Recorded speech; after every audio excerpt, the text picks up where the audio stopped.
What's up, everybody? Welcome to Podcast Now. I'm Alex, and in this video, I want to talk about Horizon Forbidden West sales, and we finally get them. So for so long, we didn't know, and obviously the internet being the internet, there's stories that come up, and even myself, I was like, well, I think you would announce it when it reaches kind of like a nice number, right? So like a 2 million or 4 or 5 million or 10 million, right? These nice, either they're round numbers, they're just nice big numbers. That's when I would have imagined they would do it. And so when you don't do it, when you don't announce it, obviously the theory going around was, well, did the game sell? Did the game actually sell well? Well, a couple of things that we know now. Number one, we know the actual units sold. So I do like this, and I do like when companies are pretty transparent with kind of units sold through, right? So units that people bought versus player count. So if the game was played by 12 million people, but only 8.4, which is the number here, 8.4 million bought it. Well, those are different numbers, and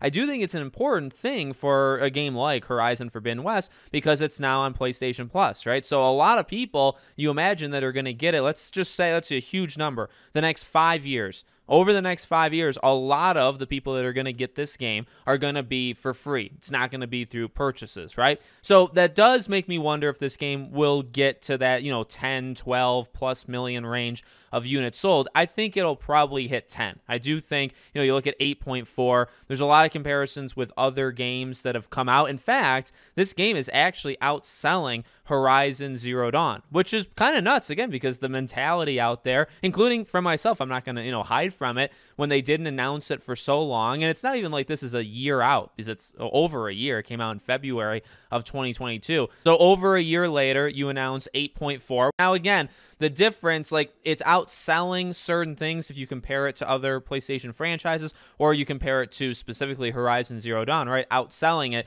The thing that would be worrisome to me is, okay, well, you look at some of the sales of these games lifetime, like to right now, with Horizon, because it went on PlayStation Plus so quickly, is that going to hurt this game's longevity with sales? Are people going to be buying this game in the next year or two? Well, they probably will, but it'll be a lot less of them. And I'm not saying that's a negative thing, right? I mean, it's the way the industry is. They made that choice to put it on PlayStation Plus, just like Xbox does Game Pass and stuff. It's up to them. They may not even care what the game sells now. And I know people are also throwing out, if the game comes out on PC, which you imagine one day it will, I mean, there's a way of getting closer, right? Maybe you sell 500,000, right, on a low-end thing for PC, which I think is pretty reasonable to expect, at least 500,000. Well, you're almost at 9 right there, and that's not counting any other sales past, like, today. So I do think the game will hit 10 million units sold. And again, difference being it's sold 8.4. I'm sure more people than that actually played the game, which is good. It's good to see this franchise healthy. You still got one more to, end the trilogy, in which they said in the blog post, again, saying Aloy's got more adventures coming. So we will get that trilogy, the multiplayer game,